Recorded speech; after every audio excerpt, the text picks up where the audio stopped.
Hi everyone, this is Kathleen Degelman. Welcome to our How to Handle Objections and Resistance for Network Marketers. I have been in the industry for 8 years now. I started in 2006. I was in corporate America for 20 years before that, over 20 years, and I am so glad that I was introduced to the world of network marketing. I haven't looked back. I love being my own boss. I love being able to work where I want, when I want, and with whom I want. And I also am blessed to be able to say that I have made millions and millions of dollars in this industry. So one of the things that I want to share with you, or the main thing that I want to share with you today, is just how to handle the objections and resistance that comes up when you're presenting your products and your opportunities. What I have found in my years in this industry is that it is the same handful of questions that we hear over and over again. So the good news is when you get good at answering those few questions, you can actually start to enjoy it when people raise those questions. So let's get started. So first of all, let's talk about what is our goal when we're presenting our products and our opportunities. It's not to rush people. It's not to annoy people. It's not to lose friendships. It's not to get defensive. Our goal is to educate people. We want to help people understand what this is all about. Our goal is to attract customers, to attract business partners. And one of the most important things to remember is we are not meant to close everyone, and we're not necessarily meant to close people the first time that we talk about our products and our opportunity. It's important to be patient. It's important to meet people where they are. And one of the most important things to remember is we are looking for people that are open and that want more out of their life. That doesn't mean that's not everybody. There's a lot of people that aren't open, and there's a lot of people that don't even realize that they want more. So we're looking for the people that do want more and that are open. So that's our goal. Handling objections is a skill. The good news about that is that you can learn skills, and we can always improve on skills. But what I've learned in my years in the industry is that 99% of objections fall into these two categories. It's either a question that relates to a limiting belief in themselves, or it's a limiting belief in the industry of network marketing, direct sales, MLM. So if you can overcome these limiting beliefs, you can absolutely be successful in this industry. So let's first talk about the limiting belief in ourselves. So what does that sound like? It's questions like, I don't think I could do that. I don't have time. I don't have any money. I have never done anything like that before. I'm not a salesperson. I'm not a good speaker. I don't know anyone. So I know there's people on this webinar that have heard those questions or comments over and over again. All of those have to do with a limiting belief in themselves and whether they could actually be successful in network marketing. So just know when you hear those type of questions, what they're asking you for is reassurance that they could actually do this. Let's talk about the limiting belief in the industry. What do those questions sound like? Does anyone make any money at those things? How much are you making? I know someone that knows someone that lost money doing that 5 years ago. I tried that once years ago and it didn't work. Is that a pyramid? Is that one of those scams? Anytime you come up against a question like that, just set yourself to say, okay, that's a limiting belief in the industry. I can address that. So let's start with the most important tips. First one is don't be attached to the outcome. Sometimes we put so much weight on this person that we're meeting at the coffee shop because we know that they would be so great in our business, and it's just too much pressure on them, and it means that you're very much attached to the outcome. If you'll be consistent with the activities and don't worry about the results as much, just be more focused on performing the activities for building your network marketing business, you will be successful. When people ask me what do I think is the the thing that I have done that has made me successful, the number one thing I can say that I have done is that I have been consistent with the activities and I haven't been attached to the outcome when I talk to people. When you're presenting your products and your opportunity, just remember you're there to help them see what you see. You're there to help them see what their blind spots are. How you respond is very, very important. The most important thing to do is don't get defensive or even worse, angry. Think about in terms of the art of allowing and meeting people where they are. Don't make them feel bad. I was trained by a mentor years ago that when somebody asked the question, you don't have the time, or when somebody said, I don't have time, I don't have money, the response that we were supposed to say was, well, how long are you going to live with that situation? And it didn't resonate with me. It didn't make me feel good to say it, and I certainly don't think that it makes people feel good to hear it. So think about that. Would that make you feel good or bad if the response was, well, how long are you going to live with that situation? It just sounds too flippant, too defensive. If that's your style, maybe you could tweak it a little bit. But I would encourage you that it is much, much better to relate to them and to tell your story. Telling your story is one of the most important ways to handle objections. And it is the little things that matter most of the time or all of the time. And I love that saying, they may forget what you said, but they will never ever forget how you made them feel. So making someone feel bad or less than is not what we want to do. A little bit more about what not to do. Don't go crazy on them. It's not the time to get defensive. Pause. Take a moment. When somebody says, is this one of those network marketing schemes? Is this a pyramid? Pause, take a moment and say, yes, it is network marketing. Have you been involved with network marketing before? And then let them tell you their story. It opens them up. Ask them questions. Now is a good time to listen. It's a better time to ask questions and listen and do less of the talking. Hear what they have to say. Hear their story, especially if they say their objection with emotion. Listen to their story and then ask, what do you think was the reason you didn't succeed? In this example, this is somebody that's saying, oh, I've tried that and it didn't work. So ask them about it. What was their experience? What was their upline like? Did you have the training that you needed? Is the company still around? What do you think was the reason you didn't succeed? Listen to what they say and then say, do you feel like you gave it a fair shot? You could say, maybe your timing was just off. Be friendly, be congenial, ask questions, draw them out. What they're going to hear is that you actually care about them. One of the most important things you can do when handling objections is to be empathetic. If you're defensive or offensive, it will turn them right off. You want to let them know that you are just like they are, and you can do that with your story. You want to tell them your story of how you overcame your objections or fears that were just like theirs. This will help you more than anything. And you can use other people's stories too. How to relate to them. If they say, I don't have the money, tell them your story. It could be, I had the same concern. I got tired of being behind. I wanted more out of life, so I found a way, and I'm so happy with the decision. If you really thought there was a way for you to take control of your finances, do you think you could find a way to make it happen?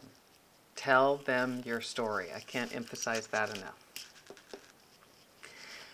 Here's an important concept. Tell them that you are the same. Relate to them. Empathize with them. Don't put them down. If you share from your heart your pain, your concerns, and how you solved it, that will make all the difference. And again, you can use another person's story too. Maybe there's someone in your downline or upline when you're talking to this person. Maybe it's somebody whose career relates to somebody else's more than yours. You can say, yeah, you know what, my friend Bob is an electrician. He had the exact same concern, and this is what he found out. Here's an easy answer to every objection. I was taught this years ago, and it's so simple. When somebody says, I don't have enough time, I don't have enough money, I don't have enough skills, I don't know enough people, those are limiting beliefs in themselves. You can respond with that. That is exactly why I thought of you. I want you to have more time. That is exactly why I thought of you. I want you to have more money. That is exactly why I thought of you. You would love the personal development that you'll get by building this business. It is such an easy answer to every objection. They say what they're going to say. Typically, it's a limiting belief in their ability to do this type of business, and you say, that is exactly why I thought of you. That one actually catches people off guard. People love to be told that you've thought of them, and so you're showing that you actually care about them. These are two very powerful phrases when you're dealing with objections. Think in terms of feel, felt, found, and the question, what if? So if somebody says, is this one of those pyramids? Take a moment and remember feel, felt, found. I know how you feel. I felt the same way. And what I found out is pyramids are illegal, and I certainly wouldn't have anything to do with that. Feel, felt, found. When you take a moment to express how you feel, how you know how they feel, you're expressing empathy. You take a moment to say, I felt the same way. You're showing them that you are the same. And then with the found, you get to share your solution. So another powerful phrase is what if. Somebody says, I don't want to pester my friends. If you really believed in a product, would you want to tell your friends about something great? What if I could show you a way to share this so it didn't feel like a sales pitch? What if I could show you a way to make some extra income working part-time with me on the side that didn't take away from what you're already doing? What if is a very, very powerful phrase, and again, so is feel, felt, found. And last but not least, and I think this is the one that scares a lot of people, how much money are you making? When somebody says, how much money are you making, they're asking for proof. And if you're making some money, it feels great to answer this. And remember, an extra $500 a month changes most people's lives. But if you're not making money, I think that this question can make a lot of people squirm.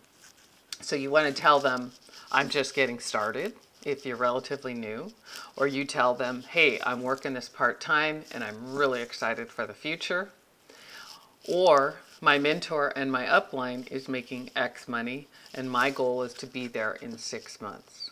It's more important that you speak with conviction and confidence about where you're going. You can talk about your goals. That's much more important than the dollar amount that you would plug in there. So always speak with posture and confidence. Don't ever let somebody take your power away from you. Oftentimes when people throw out some of these objections, in a way they're messing with us. And so it's your opportunity to show them that you can handle this. You can deal with it. Always, always, always speak with conviction and confidence. A little bit more about the money. You can also tell your story to date and how you're working with people who are making money and that success leaves clues. And that for the first time that you love that you finally have a mentor to help you become successful. People love that this is a team sport. One of the things I always say that I love about this business model is we get all of the benefits of having our own businesses and almost none of the headaches, the responsibility, the financial liability. It's a team sport, but it's your business. You're not in business by yourself. That's another thing that's great. Often a business owner will tell you that it's lonely. This is definitely not lonely. I love that in our industry we create great communities around our opportunities. So when somebody says something about the industry, the typical industry objection, this was one of the ways that you could handle it. Pull out any one of these bullet points on the traditional business side and share any one on the home-based business side. And you could say to somebody, well, what looks better to you? I mean, what I found out is that in a traditional business, we don't have any job security or pensions. The great American dream is gone. 2,000 jobs were lost per day, every day last year. 55% of the new jobs created currently pay at minimum wage. 75% of over 50 have $5,000 or less in the bank, and only 4% have enough to retire. What I found out is a home-based business booms during the recession. I love that a home-based business, we can create residual income. I love that in a home-based business we can work from home. The statistics are that almost 50% of homes by the year 2015 will be involved in home-based businesses. Here's a great one. 20% of those in home-based businesses earn over $100,000 a year. And I've been trying to find the statistic or the reference point for this one, but I have heard that there are more women who have become millionaires from the industry of network marketing than any other industry. So that's also a great one. Network marketing represents a $30 billion industry and it's growing. And I also love that in a home-based business, we have all the international opportunities. So this is a better way. What I would suggest you do is just take a look at this page, maybe take a screenshot of it, and just get comfortable with, maybe for you it's 75% of those over 50 have $5,000 or less in the bank. The traditional business way all by itself isn't working. In a home-based business, we have the opportunity to create residual income. It's a huge, huge industry. I think there's like 8,000 new home-based business owners saying yes every day. So what, in general, which one looks better to you? Hands down, the home-based business looks 1,000 times better to me. The old way all by itself isn't working. One of the concepts you could do is what's called the takeaway. And how you do the takeaway is when you are talking to somebody and they're giving you a little bit of resistance, take it away from them and just say, it's not for everyone. This may not be for you. But I'm guessing that you probably know some entrepreneurial, self-starter, motivated, ambitious types that do want more in their life. And then pause and let them think about that. The network marketing economy is absolutely booming. And like we just talked about on the previous slide, the old traditional, especially if that's all somebody is doing, isn't working. It's broken. A tiny, tiny, tiny percentage of us, less than 5%, have enough money to retire. So the reason why the network marketing economy booms during these tough and economic times is because so many people are looking for more and absolutely need more just to make ends meet. So the concept here is do the takeaway. If somebody is offering objections or showing resistance, just shrug your shoulders and say, hey, it's not for everyone. This may not be for you. In fact, it probably isn't for you. But do you know anybody that's looking for a better life? Or do you know anybody that is entrepreneurial and really wants to partner with a great team and take this around the world? And then pause. Telling your story is absolutely critical. The saying is facts tell, stories sell. People love to hear your story. They love to hear stories about people within your team, whether it's testimonials in terms of the products or testimonials in terms of the business. I can't emphasize that enough. When somebody raises an objection, tell your story. Tell them how you're the same. Tell them how you had some of the same concerns, but this is what you found out. The best news is when you feel comfortable with these questions, that's really all there is. It's just this handful. You'll hear the same ones over and over again. Get really good at answering. I can promise you if you practice this, you will get to the point where you actually enjoy hearing some of these objections because you feel so good about your answer and your posture and your confidence. You can absolutely win people over just on how you handle an objection. And just remember, we're looking for people who are open, and our goal is to educate and to understand. So let's summarize. When somebody raises an objection, ask yourself, which limiting belief is this? Is this a limiting belief in themselves, or is it a limiting belief in the industry? Always remember to empathize, tell your story, share with them that you are the same, and then tell them how. Remember the powerful phrase, feel, felt, found. I know how you feel. I felt the same way, but what I found out is. Use the phrase, what if, as often as you can. It's a very empowering question. What if I could show you a way that you could solve your financial problems? What if I could show you a way that you could start building towards your retirement now? What if there was a way that I could help you sleep better at night? Another very powerful phrase is, that is why I thought of you. When somebody says, I don't have any money, that is exactly why I thought of you. I don't have any time, that is exactly why I thought of you. I want you to have time. And always speak with conviction. The words that you say are important, but even more important is your body language, your posture physically, the how you say the words, and most importantly, how you make them feel. Always be positive and don't be attached to the outcome. There's nothing more dangerous than a closed mind. What you want to remember is you are not everybody is for you. And so this is a sifting and a sorting business. You're looking for people that are open. You're looking for people that are entrepreneurial.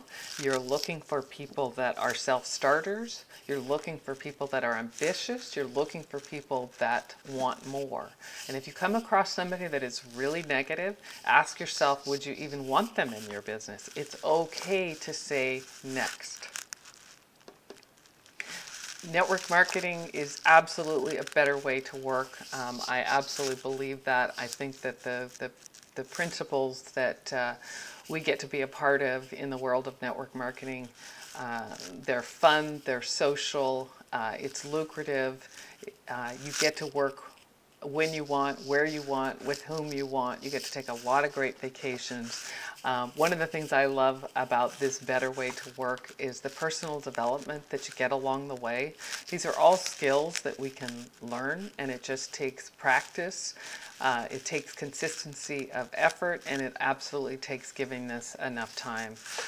If you're brand new to this, I would love to sit and have a cup of coffee with you and share with you all the different ways that this has changed my life. It's changed my life spiritually, financially, emotionally, even romantically. I met my husband through this wonderful industry of ours, and I don't know how deciding to build a huge network marketing business will change your life, but I can promise you it will change your life in ways you can't even imagine. So I hope you treat this business like the $1 million opportunity that it is, because it absolutely can be that for you. Whatever it is that you want it to be, if you want it to help supplement your income by an extra $500 to $1,000 a month, it can do that. If you want it to supplement your income by an extra $5,000 to $10,000 a month, it can do that. This industry can also supplement your income or become your primary income, because you absolutely can earn hundreds of thousands of dollars and even millions of dollars. I was talking to somebody the other day that was in corporate America, and she said that she's tired of the glass ceiling, and that honestly is something that I have not thought about for years, because we don't have a glass ceiling in our industry. So thank you so much for joining me today. Thanks for watching, and if you'd like to be connected with me with my weekly blog post, and if you'd like to also get a copy of my Secrets to Success for Entrepreneurs book, go to KathleenDegelman.com, my website, enter your name and email, and I'll send it right over. Thanks for joining me today. Hope this helps. Have a great rest of the day.